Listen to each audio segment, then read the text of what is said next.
51, que é o tema dessa festividade tão abençoada. Oh, glória! Salmos de número 51.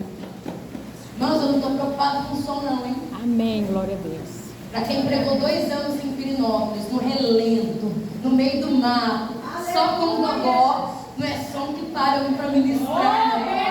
Eu tenho certeza que o meu som vai fazer você parar de adorar, exaltar, glorificar. Esse Deus é maravilhoso. Sabe por quê? Porque se eu e você parar de clamar, as pedras clamarão. Mas não vai ficar sem clamor nessa noite. Todos encontraram? A palavra do Senhor vai dizer assim, a partir do verso 10: crie em mim, ó Deus, um coração puro, e renova em mim um espírito reto, voluntário. Algumas versões vão dizer. Verso 11: não me lances fora da tua presença, e não retires de mim o teu espírito. Torna a dar-me a alegria da tua salvação, e sustém-me com o teu espírito voluntário. Repete comigo: dar-me a alegria da tua salvação. Senta glorificando o nome santo do Senhor. Esse salmo de arrependimento, quem escreveu ele foi Davi. Mas é engraçado que Davi, quando ele escreveu esse salmo, não era um momento muito bom da vida dele. Porque em 2 Samuel capítulo 11, nós vamos ver que Davi venceu muitas coisas. Ele venceu as malhadas, venceu o urso, já tinha vencido o leão. No capítulo de 2 Samuel, no capítulo 11, ele também já vai ter vencido o gigante, já vai ter vencido o desprezo de irmão. Ele já vai ter vencido o seu sogro com toda a sua fúria. E Davi vai estar vivendo um momento de quê? Momento de paz, momento bom. Mas tem gente que é como Davi, que não pode viver momento de paz. Porque se tiver paz, não vem à igreja. Se tiver paz, não ora como orava antes. Se tiver paz, não faz propósito e voto como fazia antes. Porque em momento de paz também é momento de vir à escola dominical. Momento de paz também é momento de segunda-feira estar dentro da igreja clamando, adorando e exaltando. É no momento de paz que a gente levanta, abraça alguém e fala: eu estou contigo, eu estou em paz, tu está em guerra, mas eu vou guerrear contigo. É em momento de paz que tudo isso acontece. Mas aqui Davi vai dizer, vai nos ensinar que no momento de paz ele estava tranquilo demais. A Bíblia vai relatar em 2 Samuel capítulo 11 que ele vai acordar já tarde. No momento que ele era para estar na guerra, era o momento dos reis irem para peleja, irem ao campo de batalha. Mas ele levanta o comandante de guerra, manda ele e fala: eu resolvi ficar. Gente à toa é um perigo. Fala que eu tenho preguiça de gente à toa. Gente à toa por quê? Porque se toda pessoa que está à toa, ela tem um dom. Me pergunte, Paulo. Observar. Mas observa. Só o sangue de Jesus. Quando alguém chega em mim na igreja e fala: pastor, você estava observando? Eu penso: ih, à toa.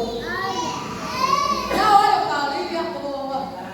Mas eu estava observando, parece que desse jeito aqui não é legal. Eu falo: ai, Senhor, estou mexendo com gente à toa. Aí eu sou muito sábia. Porque eu falo: você acha isso? Acho, então faça. Agora está na sua mão, você vai fazer. Você vai resolver. Teve um dia que a irmã levantou e falou da liderança de grupos da igreja de mulheres. Eu estou achando que ela não está muito boa e está deixando a desejar. Eu falei: eu concordo contigo. Ela: sim, eu falei: sim. Mas que agora você lidera o grupo. Não é verdade? Porque quando você vê alguém observando demais, é porque está à toa. Está tendo tempo para observar. Porque quando a pessoa está ocupada, ela pode até observar, mas ela não comenta. Ela levanta e vai resolver. Ela levanta e vai ajudar. Mas Davi aqui, olha o que a Bíblia relata, que já tarde ele se levanta. Oh, Jesus! Homem dormindo até tarde, só o sangue de Jesus. Tem mulher que tem agonia disso, hein? Só o sangue de Jesus. Eu tenho uma amiga mais chegada aqui, irmã, que ela fala que quando vê o filho dela, de 18 anos, atuando na canedeira, ela fala: levanta! Ele fala: ai, mas você tem de volta, vai abandonar o vento, mas faz alguma coisa. Porque ela tem agonia. Eu nasci com o papai levantando todos os dias 5 da manhã.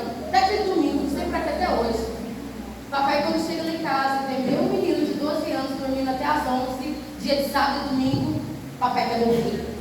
Ele começa a andar de um lado para o outro, não tem condição, homem acordar essa hora, não tem condição. Eu falo, pai, é o menino, acorda cedo a semana inteira. Não, tá errado. Homem acorda cedo. Se o papai tivesse criado o rei Davi, ele não estava dormindo até mais tarde, não. Ele estava acordado, cedo. Aí ele vai se levantar da cama já tarde. Devia estar na onde? No campo de batalha. Mas não, estava em casa. Mandou a gente fazer o que era a função dele, a obrigação dele. Aí ele vai começar o quê? Porque a gente já tem, a toa faz o quê? Observa. Ele vai começar a andar e observar no terraço. Mas quando ele anda e ele observa, ele vê uma mulher se lavando. E a mulher era muito formosa, muito bonita. Aí ele vai olhar e já vai perguntar a alguém, ei, quem é aquela? Porque mesmo sendo rei, mesmo sendo vizinha dele, porque do terraço ele consegue enxergar e não sabe quem é. Aí o mensageiro vai dizer assim, não, meu rei, isso aí é a mulher de Elias. Aí ele manda chamar. Mandou chamar ela, se deitou com ela e a despediu. Naquele momento, momento de paz, onde ele podia estar na guerra, guerreando, que era o momento dele estar na guerra, ele estava andando, observando e caiu em pecado do adultério.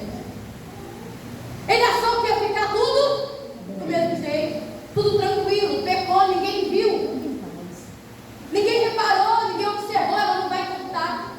Ela não podia negar ao rei. E ela ia contar para o marido e nada. E se contasse o marido, não podia fazer?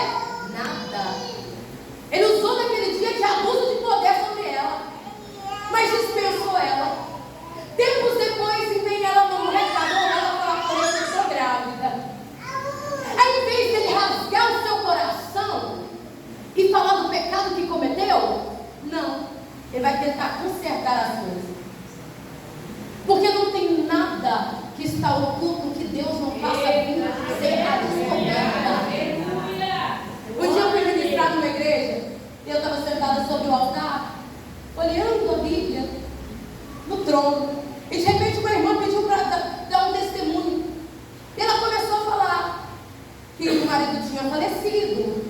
E na hora que ela falou, meu marido faleceu, aí eu levantei para ouvir, né? Falei, nossa, eu vou ver, deve ser triste muito até. Mas era mais triste do que eu imaginava.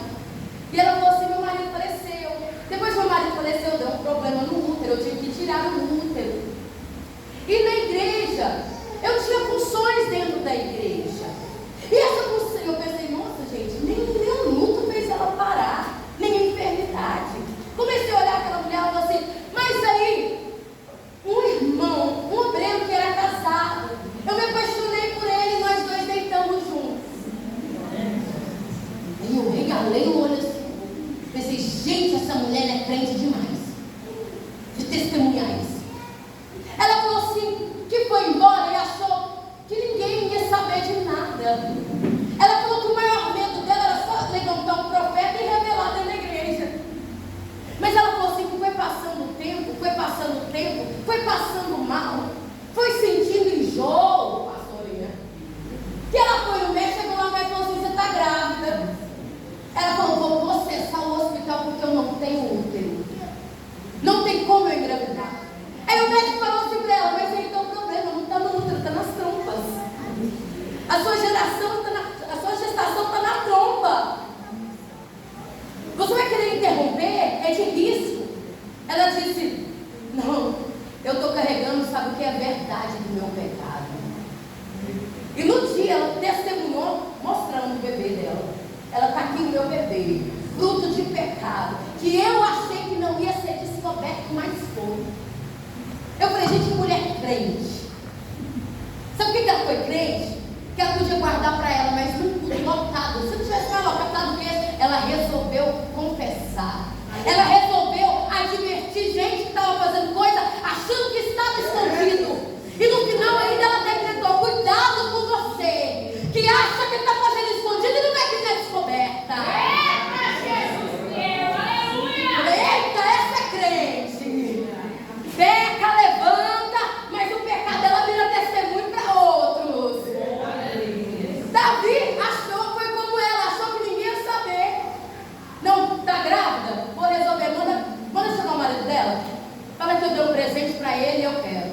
Vem Urias, olha o seguinte, você vem de batalha, cansado, eu estou te dando de presente. Você vai para a tua casa, come, bebe, deita com a sua mulher e descansa.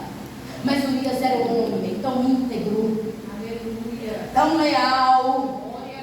Urias era crente, de verdade, não só por nome não, nem por título. Ele vai te falar sim, Senhor, e vai para a porta do palácio ficar na guarda. Por quê? Porque já era de costume, quando o povo estava na peleja, eles não deitarem, não comerem e não beberem sobre a mesa. Vamos falar com Davi. Meu rei, é o seguinte: Urias está lá na porta do palácio da vigia. Manda chamar ele. Eu não te dei de presente? Deita com a sua mulher, come, bebe, descansa. Ele falou: como posso eu, meu rei? Aleluia! Comer, beber, deitar com a minha esposa, enquanto os meus irmãos estão na batalha. Ele era íntegro demais, ele era leal demais. Davi vai pensar: preciso de outra estratégia. Então hoje o jantar é por minha conta. E nesse jantar tinha comida que ele embebedou Urias.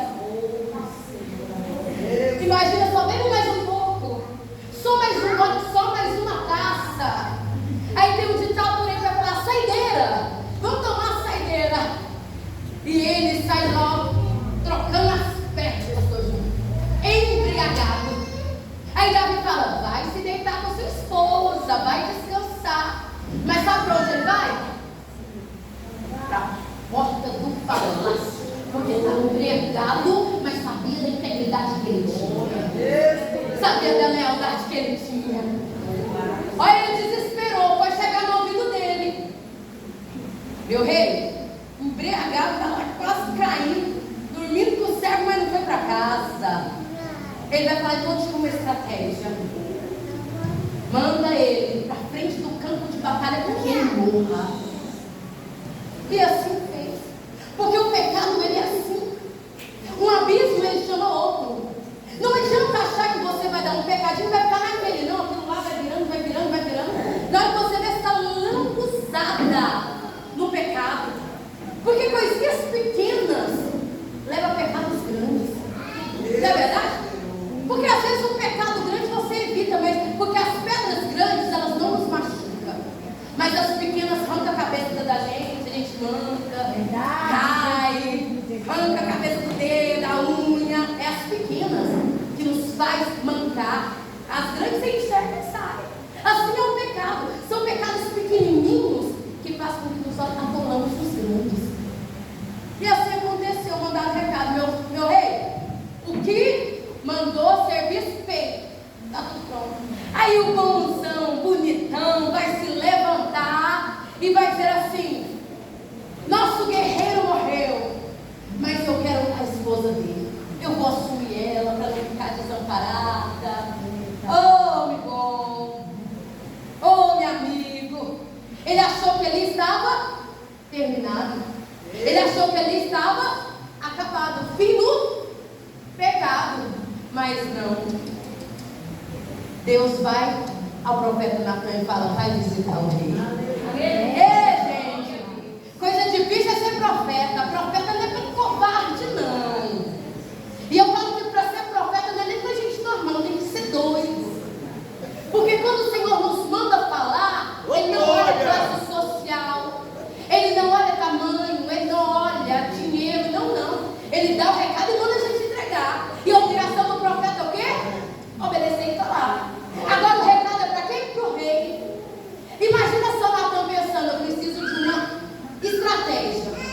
Porque ele sabia que se o rei ficasse enfurecido, o rei ia fazer o quê? Nossa, quem está com um carro que está na porta aqui do rapaz do teu lado, carro.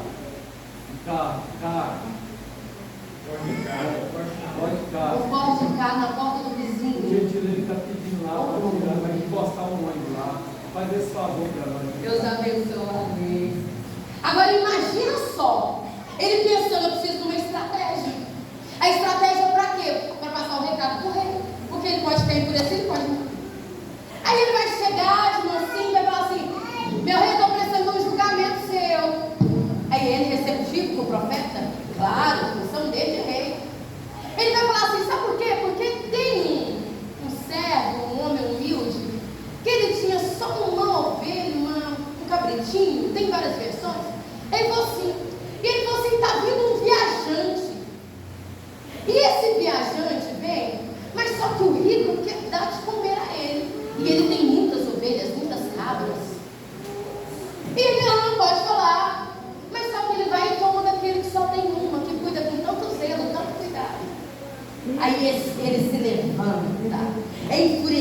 para julgar. Vai olhar para ele e falar: ele merece a morte. É morte que ele merece. Mas antes que ele venha devolver, restituir 4 vezes mais do que ele pegou. Aí Natan vai olhar para ele e falar assim: meu rei, mas esse rico é o Senhor. Engraçado que Davi podia falar: não estou entendendo o recado. Davi podia matar o profeta. Davi podia ter se levantado e ter falado: tá louco, prende ele em cárcere. Tá falando coisa com coisa, não. Lembra do pastor Aline, nós no início do ministério? Tinha um casal de pastores que congregavam conosco. E um dia ela levanta e Deus fala para ela assim: Aline, vai lá falar para ele parar de bater na mulher. E ela se levantou. O profeta é assim. Ele tinha muito mais tempo de pastorado do que ela, início de igrejinha, você imagina. E ela levantou e falou: assim diz o Senhor, não coloca mais a mão sobre ela, não bata mais nela. Esse homem ficou tão enfurecido. Ele só não bateu nela, porque o pastor Júnior e o pastor Tomás estavam perto para interceder, porque ele tem que bater em 2. Ficou enfurecido e falou: que eu não piso mais. Nunca mais pisou na igreja. 10 anos se passou. Quando foi esses dias, chegou notícia de que o pessoal da Boca ficou sabendo que ele bateu nela na porta da igreja dele, que hoje é pastor dele. E estavam querendo fazer justiça com as mãos. Mas o mandante maior falou assim: não bate não, porque ele é pastor. Não vale nada, bate mulher, mas ele é pastor, ele não coloca muito pastor, não. Eu comecei a rir, a pastora falou: de que você está rindo? Eu falei: minha irmã. Ele saiu daqui tão revoltado, que até eu olhei e falei: você pensa, ele é louca. E 10 anos depois veio a justificativa do Senhor. E no meio da rua, falei: pelo amor de Deus, minha irmã, o que Deus faz? Porque Deus faz isso. Davi sabia quem era o profeta. Ele ia fazer igual o pastor doido lá, não se levantar e ir embora e falar que não pisava mais no pecado, estava curtindo, caluniando ele, não. Na hora ele rasga as suas vestes. Ele sabia. Porque o pior do que cair, do que pecar, é querer colocar profeta, homem e mulher de Deus como errado e como mentiroso. É pior. Ele podia ter dado 10 mil desculpas, mas não, ele sabia do profeta. Gente que erra e fala: eu errei, eu pequei. Me ajuda. Por isso que foi reconhecido como um homem segundo o coração de Deus. Não foi porque era santo, não. Não foi porque não tinha pecado, não. Foi porque quando errou, quando pecou, rasgou as vestes. Eu pequei. Aí ele vai escrever esse salmo, que é o salmo da festividade de hoje. Aí no verso 10, olha como ele vai escrever o salmo lindo de arrependimento. Mas aí no verso 10 ele vai dizer assim: cria em mim, ó Deus, um coração puro. Algumas versões vai dizer assim: um coração reto. Ele podia falar: reforma meu coração, Jesus. Transforma meu coração. Mas não. Ele sabia que dele não tinha nada que era bom. Que era só Deus para fazer algo sobre a vida dele. Aquele pecador que fala: eu erro, eu peco, a vida é assim. Tudo que acontece em casa de bem, eu falo: pastor Júnior, nós temos que ver onde nós estamos errando. Ele começa a rir e fala: calma aí, não é bem nesse caminho não. Esses dias eu estava doente, fiquei uma semana doente. Eu não estou 100% não. Mas Deus levantou: cadê a Thalita? Não vê a Thalita? Não vê a Thalita? Tadinha, Jesus acorda a Thalita, ela que intercedeu por mim. Deus usou a Thalita forte para interceder por mim esses dias. Eu enfermo, só o pastor Júnior sabia que eu estava enfermo. Falei: ó, só sempre Jesus para ele, eu acho que eu estou em pecado. Ele: você é louca? Que pecado você cometeu? Eu falei: sei lá, todo mundo tem muitos pecados. Ele começou a rir: ai, você sai com cada coisa. Vem cá que eu vou te ungir. Eu falei: me unge, não precisa de unção. Quando eu cheguei de noite na igreja, veio de lá a profeta e disse assim para mim: nem tudo é pecado, é para a glória de Deus. Aí ele me cutucou e falou: tá vendo, sua doida? Mas não é? Gente, todos nós somos falhos, somos cheios de erros e pecados. Ninguém é santo, não. A palavra vai dizer que o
começaram a campanha 3 horas da manhã mais 2.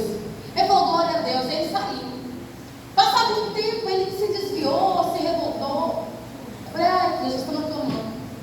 E a Rose veio e falou assim, nossa, eu fiz campanha com ele. Na madrugada, você também? Ela falou assim, a senhora fez? Porque ele falou para mim que saiu porque não sentiu o apoio da senhora. Algum apoio meu? Aí ela, sim, eu falei, o que ele queria? Um quarto? Para dormir aqui em casa? O que a senhora queria, Jesus? Que ajuda maior do que oração ainda na madrugada, gente? Na época estava um frio de oração, eu sinto frio pra caramba. Nem parece que eu tenho gordura para esquentar. Esse negócio que diz que gordura esquenta, a minha faz efeito. Mas não, eu sinto frio. Aí ela falou, eu também fiz campanha com ele. Aí eu falei, essa campanha foi boa para mim e para você. Ela falou, por quê? Eu falei, porque nós somos fortificadas. Deus, aleluia. Ela começou a rir, falou, isso me consola. Porque tem gente que é assim, coloca os erros, os pecados em cima do quê? Das pessoas. O pastor não apoiou, a liderança não compreendeu. Traiu a esposa, traiu porque eu não sentia, sabe, que ela estava ali comigo. É cada coisa, ainda bem que eu não sou surda, eu posso ouvir, aleluia. Porque não é homem suficiente para dizer eu errei, eu pequei. Aí tem uns que falam, foi Satanás. Engraçado que eu nunca vi Satanás pegando, mas não fala, vamos, que agora é hora de ser pecado. Não. Nós damos brechas, nós caminhamos. Pode ter certa, pode sim. Mas até quando eu estou fraca, é aí que eu estou forte. Eu quero falar feliz. Arabate me amo jamais. Ele me anda mais. Pregação forte, profeticidade. Você recebe sua bênção. Ia ser mais fácil de pregar. Não é verdade? Mas deixa eu te dizer uma coisa, ele não. Aí ele vai falar, me faz você. Coloque-me um espírito reto voluntário. O espírito não precisa de profeta para revelar, não. Porque quando Natan vai falar para ele em parábola, que ele vai falar do viajante, Natan está querendo dizer para ele, é um viajante, é passageiro. Há desejos que vêm sobre a vida da gente, mas passa. Ele não falou um viajante que vinha e queria um banquete? É passageiro, não ia vir para morar não, não ia vir para ficar não, ia passar. Ele estava querendo dizer, Davi, esse sentimento que você sentiu, esse sentimento ia passar, Davi, não precisava ter caído não. Mas não, ele vai falar, eu quero um espírito voluntário, não precisa de profeta de revelar não, eu mesmo vou confessar meus pecados. Aí ele vai continuar falando assim, não lances fora de mim a tua presença e não retire de mim o teu espírito, porque ele sabia. Glória a Deus. Ele sabia que sozinho ele já tinha ficado muito tempo, quando ele cuidava das ovelhas do pai. Ali ele não tinha mesa, mas ele tinha presença e ele viveu. Ali ele não tinha formosura, não, mas ele tinha presença e ele sobreviveu. Ele sabia que o quê? Que ele já teve reinado, mas ele já sobreviveu sem reinado, mas sem a presença não dava para ele sobreviver. Deixa eu te dizer, que casa vai, que carro vai, que coisas vão, mas a presença não pode se retirar da minha e da sua vida. Essa presença que nos mantém em pé, essa presença que nos traz alegria, essa presença que todos os dias fala conosco, suporta, supera, eu tenho um céu para ti. Essa presença retira tudo, eu perco tudo, mas você não vê perder a tua presença não. Aleluia. É engraçado que no verso 9 ele vai falar assim, esconde de mim a tua face os meus pecados e apaga as minhas iniquidades. É engraçado demais. Quando o julgamento é para um, era para fazer o quê? Que morra e ressarça 4 vezes mais. Mas agora está falando, tem misericórdia, apaga minhas iniquidades. Você vê, coração muda. É que é tipo de pessoa que um dia que não peca já julga 3. Eu até brinquei com o pastor Ju, nós vamos para a igreja e sempre a gente passa por caminho dos trilhos, né? E ele sempre fazia um gatinho ali. Eu falava para ele, não faz esse gato aqui não. Ele, ai, mais fácil. Aí um dia, na hora que ele foi fazer, ele voltou com tudo. Eu falei, que é isso? Eu estava lendo a Bíblia no celular. Eu falei, que é isso? Ele falou assim, você acredita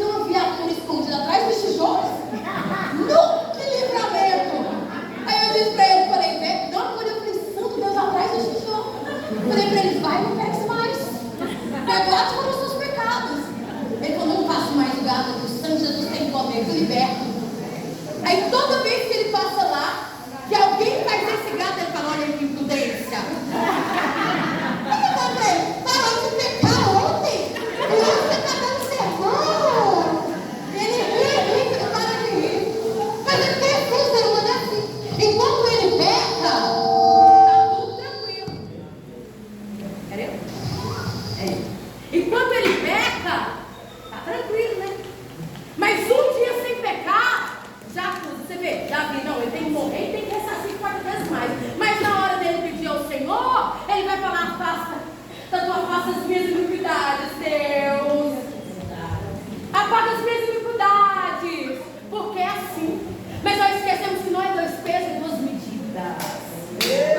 Nós esquecemos que do mesmo jeito que eu peso, eu sou pesado. A palavra não nos deixa enganados em questão disso. Que isso, pastor? Aí ele vai entrar. Deus abençoe, aleluia. Aí ele vai entrar e vai continuar. Torna a dar-me a alegria da tua salvação. Que é o tema dessa festa. A alegria da tua salvação. A alegria da salvação. Deixa eu dizer, tem muita gente que já esqueceu dessa alegria. As pessoas se frustram, querem deixar a obra, querem deixar o Senhor por percas, por decepções, esquecendo que maior é a salvação. Aleluia! Nós oramos com uma irmã com câncer há 2 anos. E eu orava todos os dias. Ela morava lá da minha casa e a filha dela mandava me chamar, que ela estava dando agonia, levava a filha, ajudava a filha, levando ela para fazer quimioterapia. E todas as vezes que ela dava crise da morte, ela me gritava: pastor, eu quero ser pastor. E eu e o pastor Júnior ia, colocava as mãos e orava. E quando eu terminava de orar, eu falava para ela assim: você quer Jesus? E ela falava: não. Eu falava: amém. Foram 2 anos ela nessa agonia, sofrendo com câncer, e eu orando, mas o pastor Júnior, na hora que terminava: você quer Jesus? Não, não quero não. Eu falei: essa pessoa está certa, tem que sentir vontade, tem que ser do coração.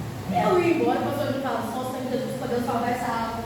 E eu falava: calma, amor, vai dar certo, é promessa. Aleluia. Certo dia, depois de tempos passados, ela falou assim: você não acha que eu tenho que sentir vontade para aceitar? Eu falei: claro. Ela falou assim: porque minha filha fica pressionando. Eu falei: não, não vai pressão não, sinta vontade. Porque não adianta, Deus conhece o coração, é terra só divisa. Então eu tenho que sentir vontade de vida, senhora. E ela ia aos cultos, a gente orava, um dia acabou o culto. Na hora que acabou o culto, ela se levanta e vem para a fila do pastor para pedir oração. A gente achava que ela ia pedir oração, porque ela não ia embora sem oração. E na hora que o pastor foi orar por ela, ela falou assim: eu quero aceitar Jesus. Aleluia! Eu chorei mais que a vida dela, porque até eu estava meio desacreditada. 2 anos na peleja. Passando poucos meses, ela faleceu. Ela morreu. E o dia do velório dela foi na igreja. E na hora do culto fúnebre, a pastora ali falou assim: você faz o culto fúnebre? Eu falei: tá bom, você dá a palavra? Eu falei: dou.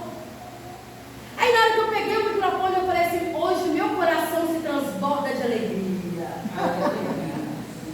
Teve um pastor vizinho nosso que riu desse jeito. A família toda me olhando assim, sabe?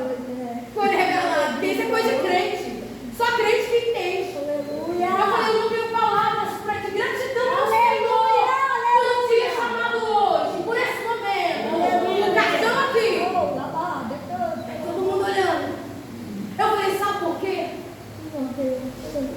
Porque isso aqui, ó, é passageiro. Mas o que ela tem hoje é vida.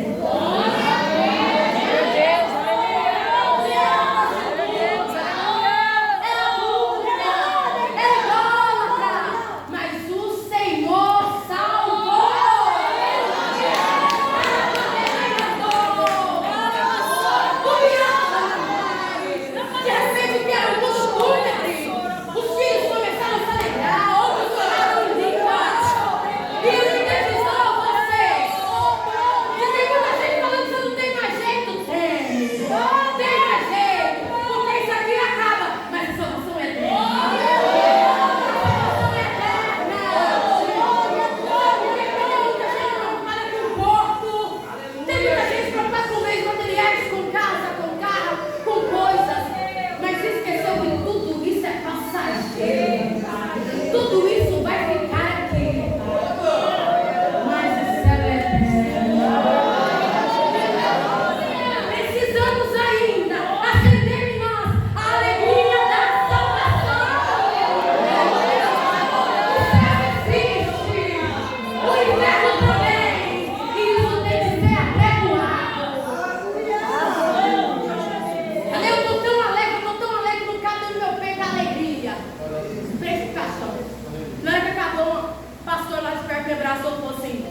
Crente é doido, né? Só falar que tá alegre no velório. Falei, foi 2 anos.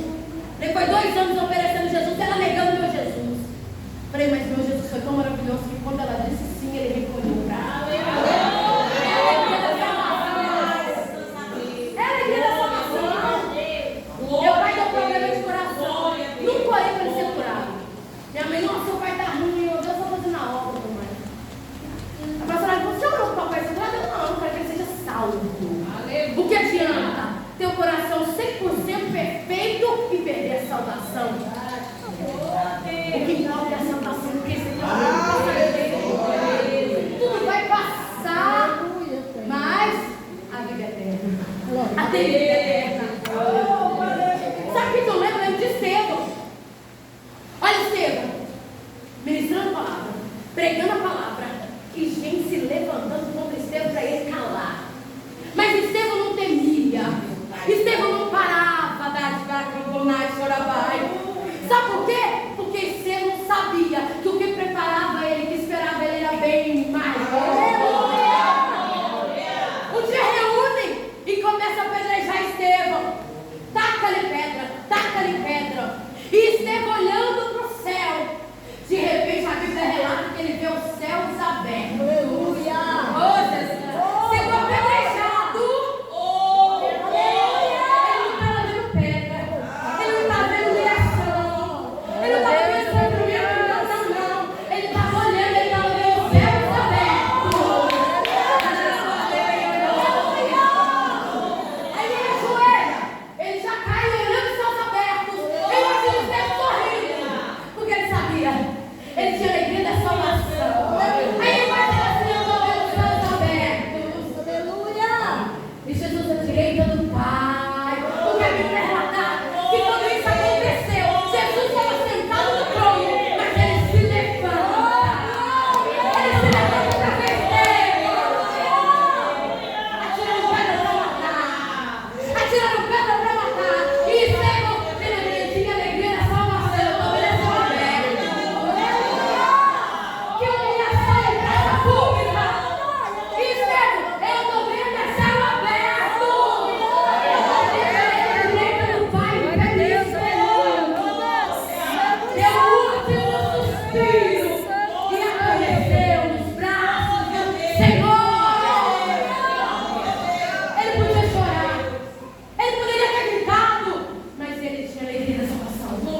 É o que está faltando nas nossas vidas hoje. É ter alegria da salvação. Estou sendo apedrejada, não estou nem aí, estou olhando para a salvação. Estou sendo caluniada.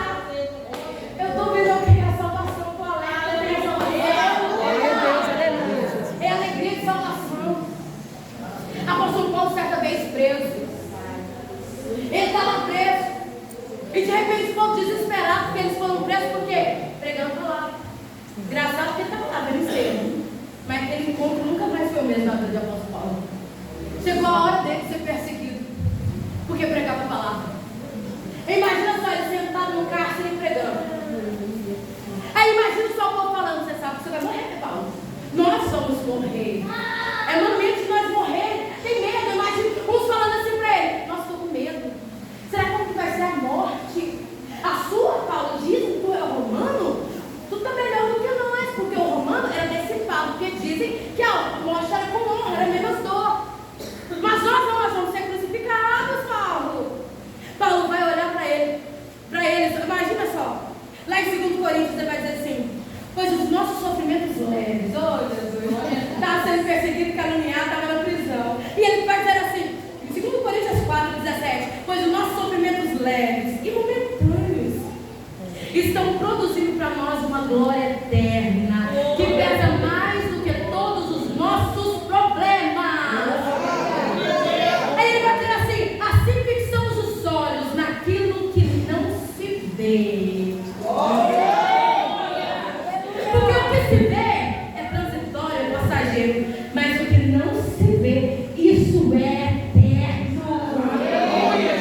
Aí imagina ele falando assim, é pouco tempo, vai ser rápido, a dor vai ser rápida.